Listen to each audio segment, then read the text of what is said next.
নমস্কার। Story officially চ্যানেলে আপনাদের প্রত্যেককে স্বাগত।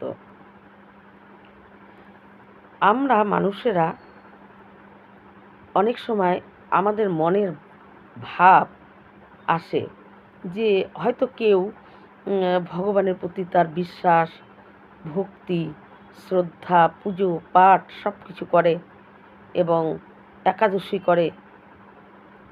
সেই রকম কোনো ব্যক্তির যদি জীবনে দরিদ্রতা আসে, খারাপ পরিস্থিতি আসে, তখন আমরা কোনো দিকে চিন্তা ভাবনা না করে নিজেদের বলে দিই যে এতই না পুজো পাঠ করে, এত ভগবানের প্রতি বিশ্বাস, তাও কেন তার এই পরিস্থিতি আসলো, কেন তার এই পরিস্থিতি, আমরা কোনো দিকে চিন্তা না করে এই কথাটা বলে দিই।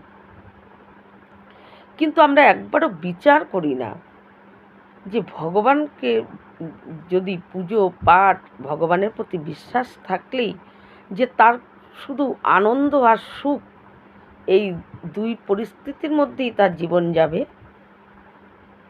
এটা কিন্তু না।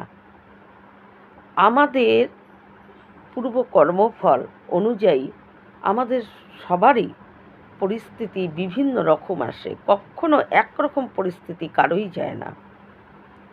কিন্তু যে পুজো পাঠ করছে তারও ঠিক তাই পূর্ব কর্মফলের জন্য তারও বিভিন্ন পরিস্থিতির মধ্যে দিয়েই যেতে হচ্ছে। কিন্তু ভগবান উপরে বিশ্বাস থাকলে, ভগবানের পুজো পাঠ করলে বা তার উপরে যদি বিশ্বাস থাকে, তাহলে কি হয়, যেই পরিস্থিতি আসুক না কেন সেই পরিস্থিতির সঙ্গে তাকে লড়ার মতো শক্তি ভগবান জোটায়। তাই ভগবানকে ডাকলে যে কোনো পরিস্থিতি আসুক না কেন তাতে ভয় পাওয়ার কিছু নেই। কারণ সে জানে যে আমি ভগবানের উপর ভরসা করে আছি, তাই আমার যাই পরিস্থিতি আসুক না কেন আমাকে রক্ষা করার জন্য তিনিই আছেন। আর আমরা অনেক সময় এগুলো না বিচার করেই বলে দিই যে সারাদিন তো পুজো পাঠ করে, কেন তাহলে তার এই পরিস্থিতি আসছে। ভগবান যখন এই পৃথিবীতে তিনি যখন রাম হয়ে জন্মেছিলেন, তখন তার কি খারাপ পরিস্থিতি আসেনি?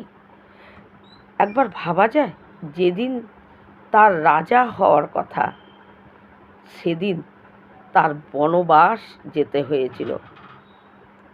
এটা কি একটা ছোট্ট কোনো পরিস্থিতি? একটা বিশাল পরিস্থিতির পরিবর্তন। কিসের রাজা হওয়ার আনন্দ, আর সেখানে বনবাস তার যেতে হয়েছে। বনবাসে গিয়েও ভগবান রামচন্দ্রের কত পরিস্থিতির সঙ্গে তার এসেছে, আর সেই সমস্ত পরিস্থিতির সঙ্গে তিনি লড়ে তিনি আবার ঠিক অযোধ্যায় ফিরে এসেছে। তাই ঠিক সেই রকমই যদি ভগবানের উপর ভরসা থাকে, আমাদের যেই পরিস্থিতিই আসুক আর যত দুঃখই আসুক না কেন, সেই পরিস্থিতির সঙ্গে লড়ার মতো শক্তি এবং আমাদের লড়ার মতো ক্ষমতা ভগবান আমাদেরকে দেবে। তাই কোনো পরিস্থিতি যে আসবে না ভগবানকে ডাকলে, এই ধারণাটা একদম ভুল।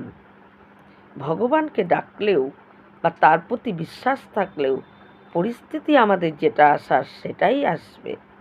পার্থক্য শুধু এটাই, যদি ভগবানের উপর বিশ্বাস থাকে, তার উপর ভক্তি থাকে, তার উপরে নিজেকে সমর্পণ করে দেওয়া যায়, তাহলে যেই পরিস্থিতি আসুক না কেন ভয় পাওয়ার কিছু নেই। কারণ তিনি ঠিক রক্ষা করবেন, আর সেই পরিস্থিতির সঙ্গে লড়ার মতো শক্তি তিনি যোগাবেন। এইটাই হলো আসল কথা। এই রকমই একটা ছোট্ট গল্প বলছি। দুই বোন ছিল। এক বোন তিনি হলো ভগবান লাড্ডু গোপালের মানে খুব সেবা করত, পুজো করত, নিয়মিত লাড্ডু গোপালকে ভোগ দিত এবং সন্তানের মতন লাড্ডু গোপালকে মানত এবং সন্তানের মতনই সে দেখত। আর এক বোন এই ঈশ্বরের প্রতি তার বিশ্বাস ছিল না, তার বিশ্বাস ছিল যে গ্রহ, নক্ষত্র, রাহু, কেতু এগুলো ওপরে তার বিশ্বাস ছিল। কিন্তু যেই বোন গোপালের পুজো করত, গোপালের উপর ভক্তি ছিল, সেই বোনের ছেলের একদিন অ্যাক্সিডেন্ট হয়, একটা দুর্ঘটনা ঘটে। আর সেই দুর্ঘটনা ঘটার পর সামনেই হসপিটাল ছিল এবং সঙ্গে সঙ্গে ডাক্তারও পেয়ে গেছে এবং খুব তাড়াতাড়ি ডাক্তারের চিকিৎসায় সে সুস্থ হয়ে বাড়িতে ফিরে আসে। কিন্তু সেই বোন এসে তার দিদিকে বলে যে কি এমন গোপাল পুজো করিস যে তোর ছেলেকেই সে রক্ষা করতে পারে না, তোর ছেলে এত বড় একটা দুর্ঘটনা ঘটে গেল। কিন্তু তার দিদি বলে যে যেটা হওয়ার সেটা হবেই, কিন্তু হয়তো আমার গোপালের প্রতি ভক্তি আছে বলেই, বিশ্বাস আছে বলেই এত তাড়াতাড়ি আমার ছেলে সুস্থ হয়ে বাড়ি ফিরে আসলো। কোনো ডাক্তারের অসুবিধা হলো না, কোনো কিছুর অসুবিধা হলো না, তাড়াতাড়ি তার চিকিৎসা শুরু হলো এবং সে সুস্থ হয়ে চলে আসলো। তা সেই বোন চলে যায় এই কথা শুনে। তার কিছুদিন পরে ওই ছেলে যে নাকি মানে গোপালের প্রতি যেই দিদির ভক্তি ছিল তার ছেলে, সে কী করে পড়ে যায়। পড়ে গিয়ে তার বিভিন্ন জায়গায় আঘাত লাগে। তা আঘাত লাগলেও সে এইবারও ডাক্তারকে পেয়ে যায় এবং তাড়াতাড়ি সেই আঘাতের জায়গাগুলোকে ওষুধ মলম করে সে সুস্থ হয়ে বাড়ি চলে আসে। কিন্তু বাড়ি আসার পর তখন ওই বোন যখন কোনো কিছু বলতে চায়, কিন্তু ওর দিদি বারবার আপত্তি করে যে না, আজকে আমার ছেলে বারবার রক্ষা পাচ্ছে আমার এই গোপালের জন্যই, গোপাল তাকে রক্ষা করছে। কিন্তু ওই বোন চলে যায়। একদিন কি হয়, ঠিক ওই যে ছেলের যে দুর্ঘটনা ঘটেছিল তার ঠিক 1 বছর পরে একদিন তার দিদি এবং ওই ছেলে তারা পথ দিয়ে যাচ্ছিল। যেতে যেতে হঠাৎ তাদের একটা গাড়ি কী করে ধাক্কা দেয়। ধাক্কা দেওয়াতে তারা দুজনেই পড়ে যায়। পড়ে গিয়ে দুজনেই অসুস্থ হয়। কিন্তু পাশেই ডাক্তার ছিল, সেখানে নিয়ে গিয়ে এবং তারপর তারা সেখানে তাদের চিকিৎসা শুরু হয়। খুব তাড়াতাড়ি চিকিৎসা শুরু হয় এবং তারপর যখন তারা সুস্থ হয়ে বাড়ি আসে, সেই দিন আর ওই ছোটো বোন দিদিকে কিছু বলেনি। ভাবে যে দিদিকে বললেই দিদি বলবে গোপালই রক্ষা করলো, গোপালকে ডাকি বলেই গোপাল রক্ষা করলো, এগুলো বলবে। তাই দিদির এই রকম মনের ভাব, এটাকে পাল্টানো যাবে না, আমারই যা করার তাই করতে হবে। এই ভেবে সেই ছোটো বোন কী করে, তার দিদির যে ছেলের তার জন্ম তারিখ এবং কোন বার সব কিছু তার, সে তো জানতই, সব কিছু নিয়ে এক জ্যোতিষীর কাছে চলে গিয়ে বলে যে এর কুণ্ডলী তৈরি করুন। তখন সেই জ্যোতিষী কী করে তার কুণ্ডলী তৈরি করতে থাকে, তার জন্ম সব কিছু নিয়ে, বার এবং জন্ম তারিখ সব কিছু নিয়ে কুণ্ডলী তৈরি করতে থাকে। সেই জ্যোতিষী যখনই হিসাব করছে, তিনি হিসাব করে যখনই কুণ্ডলী তৈরি করার জন্য বের করছে, সে ততবার দেখছে যে কুণ্ডলীতে তার 1 বছর আগে মৃত্যু হয়ে গেছে। বারবার তিনি করছেন কিন্তু দেখছে যে 1 বছর আগে ওই ছেলের মৃত্যু হয়ে গেছে। তখন সেই জ্যোতিষী ওই বোনকে বলে যে আপনি যার কুণ্ডলী করতে এসেছেন সে কি তার কি মৃত্যু হয়ে গেছে? তখন সে বলে না, সে তো জীবিত, সে তো বেঁচে আছে। বলে কিন্তু কুণ্ডলীতে তো দেখাচ্ছে 1 বছর আগে তার মৃত্যু হয়ে গেছে। তখন বলে আপনি কি চেনেন তাকে? বলে হ্যাঁ, আমার দিদির ছেলে, সে 1 বছর আগে একটা দুর্ঘটনা ঘটেছিল, অ্যাক্সিডেন্ট হয়েছিল, কিন্তু তার থেকে সে খুব সহজেই সুস্থ হয়ে বাড়ি চলে আসে। এই রকম ওর অনেকবার নানা রকমভাবে, একবার পড়ে গেল, আবার অ্যাক্সিডেন্ট হলো, এই তার জন্য আমি ওর কুণ্ডলী তৈরি করতে এসেছি, কিন্তু সে তো বেঁচে আছে। বলে কিন্তু আমার কুণ্ডলীতে দেখাচ্ছে সে 1 বছর আগে তার মৃত্যু হয়ে গেছে। তখন সেই বোন অবাক হয়ে যায় কথা শুনে, যে আপনি ভালো করে দেখেন। তখন বলে, আমি ভালো করেই দেখছি। আমি বারবার আমার জ্যোতিষ যে বিদ্যা, আমি সেই বিদ্যা দ্বারায় অনেক রকমভাবে গণনা করে আমি দেখছি, কিন্তু প্রতিবারই দেখছি যে 1 বছর আগে তার মৃত্যু হয়ে গেছে।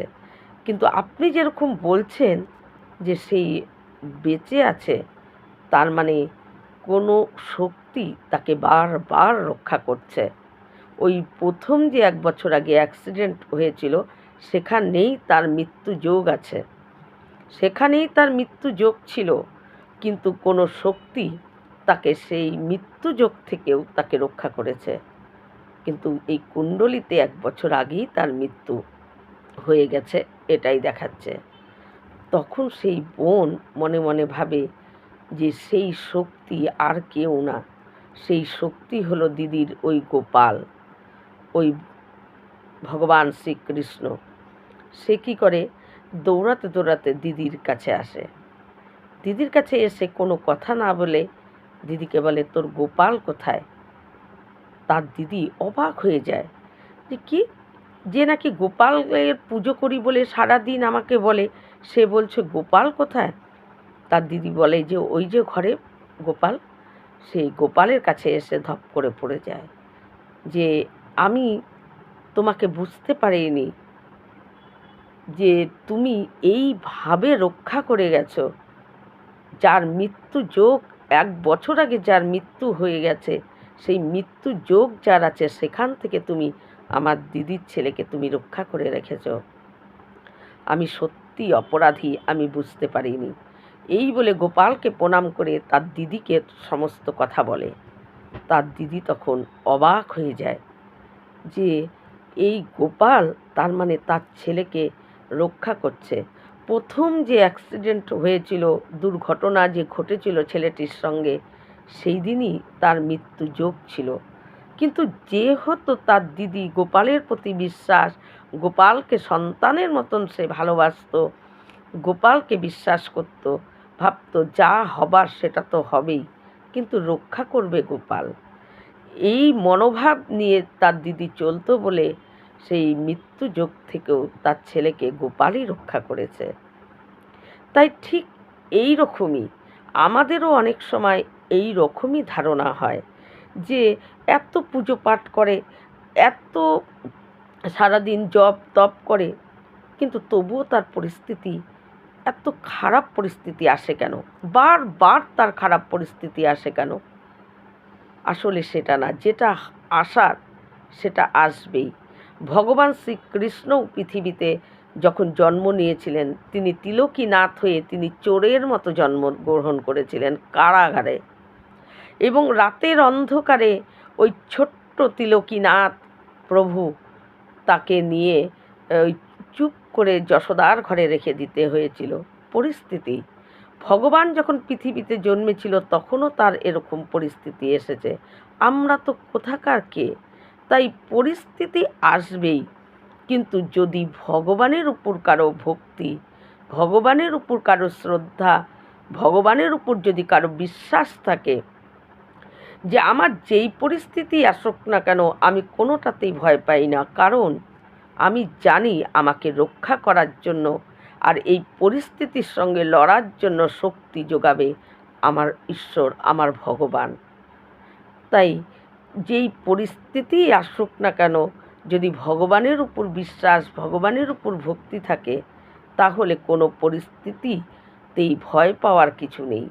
আর তাই ভগবানকে ডাকি বলে, ভগবানকে পুজো করি বলে আমার যে খালি সুখ আর আনন্দময় জীবন যাবে, এটা কিন্তু ভাবলে একদম ভুল ধারণা।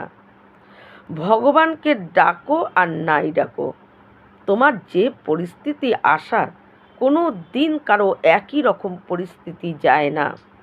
এটা মনে ভাবতে হবে, এটা মনেও রাখতে হবে যে প্রত্যেকটা মানুষের একরকম পরিস্থিতি যায় না, খারাপ ভালোর মধ্যে দিয়েই মানুষের যায়। কিন্তু সেই সব পরিস্থিতির থেকে লড়ে পরিস্থিতিকে পেছনে ফেলে এগিয়ে যেতে পারে সেই, যার ভগবানের প্রতি বিশ্বাস, ভগবানের প্রতি শ্রদ্ধা, ভগবানের প্রতি ভক্তি এবং ভগবানের প্রতি আস্থা রেখে তার নিজের জীবন সে অতিবাহিত করে এবং চলে, তার যেই পরিস্থিতি আসুক না কেন তার আর কোনো ভয় থাকে না। সে জানে সব পরিস্থিতিকে পেছনে ফেলে আমাকে ঠিক সুপথ দেখাবেন আমার ঈশ্বর। এই রকম ভিডিও পাওয়ার জন্য আমার চ্যানেলটিকে সাবস্ক্রাইব করবেন। নমস্কার।